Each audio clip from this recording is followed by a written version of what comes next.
दिल्ली नगर निगम Shahdara north zone की ward समिति की बैठक में दिलशाद गार्डन की पार्षद बहन प्रीति ने दो महत्वपूर्ण मुद्दों को प्रमुखता से उठाया। उन्होंने सवाल किया कि क्या अधिकृत और अनधिकृत इमारतों में जिम खोलने की अनुमति है, अगर हाँ तो उनका लाइसेंस किस प्रक्रिया के तहत जारी होता है। प्रीति ने हाल ही में एक जिम में हुए युवक की मौत का हवाला देते हुए सवाल उठाया कि बिना पर्याप्त सुरक्षा इंतजाम सुविधाओं के क्या ऐसे जिम को लाइसेंस मिलना चाहिए।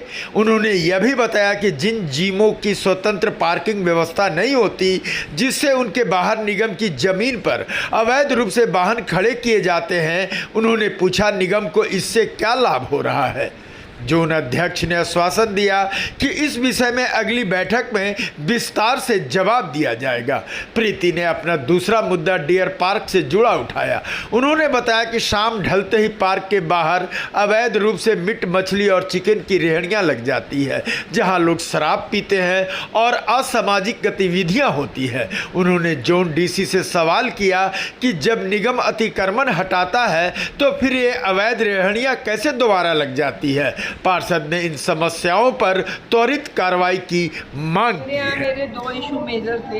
एक तो जिम को लेके था कि जगह जगह जो जिम खुल रहे हैं उनकी क्या आइडेंटिफिकेशन है, वो क्या ऑथराइज बिल्डिंग में खुल सकते हैं या अनऑथराइज बिल्डिंग में भी खुल सकते हैं, पहला पॉइंट। दूसरा ये कि उनको किस बिहाफ पर लाइसेंस दिए जाते हैं, क्या उनकी कोई डिग्री होती है उनके पास, या उनको कैसे रिकमेंड करते हैं, ये वो कैसे अप्लाई करते हैं इनके पास, मतलब पूरा प्रोसीजर मुझे जानना था।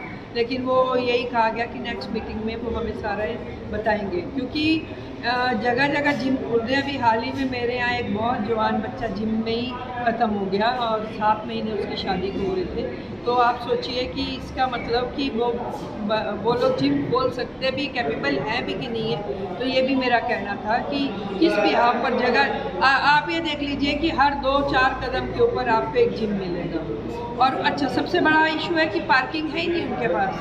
और शाम को आप देखें जिम के बाहर इतनी नंबर ऑफ पर्सन होते हैं उसके अंदर, और सबकी गाड़ियाँ स्कूटर रोड पे होते हैं। मैं ही समझती हूँ कि 2-3 तरह का बिजनेस चलता है। एक तो जिम वाले ने जिम खोल लिया तो वो चल रहा है। दूसरा ये कि आप जिम के साथ साथ बाहर जो पार्किंग है वो आप फ्री में ले रहे हो। तो एमसीडी को तो सब जगह से लॉस हो रहा है ना।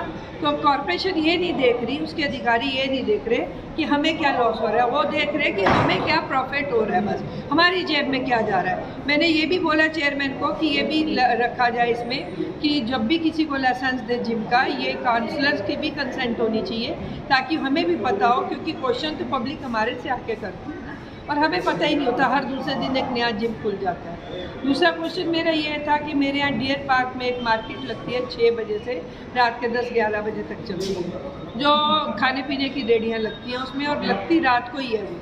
उसके बाद वहाँ पर रेडी लगने के बाद रात को वहाँ गाड़ियाँ आती हैं, गाड़ियों में शराब चलती है, और वहाँ तरह तरह के बैड एलिमेंट्स आते हैं, और हर तरह के काम वहाँ होते हैं, जिसकी कंप्लेंट पूरा एरिया परेशान है। बहुत बार मैं ये क्वेश्चन यहाँ रख चुकी, बहुत बार मैं कह चुकी, बहुत बार मैं इनको मैसेज कर चुकी कि ये डियर पार्क के पास जो मार्केट लगती है ये नहीं लगनी चाहिए, और लगनी भी चाहिए तो अप्रूवल होनी चाहिए कि कौन लग सकता है, कितनी देर के लिए लग सकता है।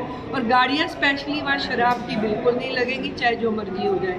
लेकिन यहाँ कोई सुनने वाला नहीं था, और जब किसी ने सुना नहीं तो मैंने खुद वहाँ पर इंक्वायरी की तो पता लगा एक रामवीर करके एक आदमी है, तो वो बंदा खुद अपने पूरे जोन के जितने वार्ड हैं उसने खुद बताया वहाँ पर लगभग 32 और 35 हज़ार के बीच में वो उसकी कलेक्शन करता है।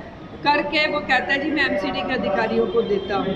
मेरे को लगता है कि आज हमने यही क्वेश्चन किया है कि भाई ये क्यों लग रही है मार्केट, और अगर लग रही है तो इस आप लोग बोलते हो कि हमारी ड्यूटी 5 बजे ख़त्म हो जाती है, लेकिन ये काम तो एमसीडी का है ना। तो हमने ये डिमांड की है कि रात को आप रेड करें, शाम के बाद रेड करें जब वो लगती है।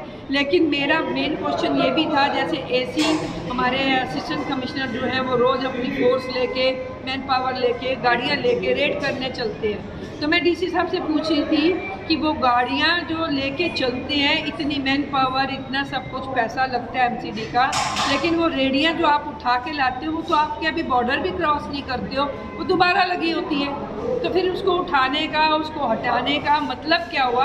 और जब से 20 साल तो मुझे देखते होंगे, जहाँ पर 2 रेडी थी वहाँ पे आज 200 रेडी है। तो क्या कम हुआ? एमसीडी ने क्या कम किया?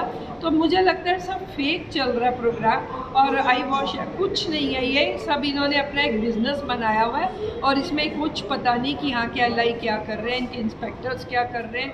तो इसके ऊपर तो कड़ी से कड़ी कार्रवाई होनी चाहिए।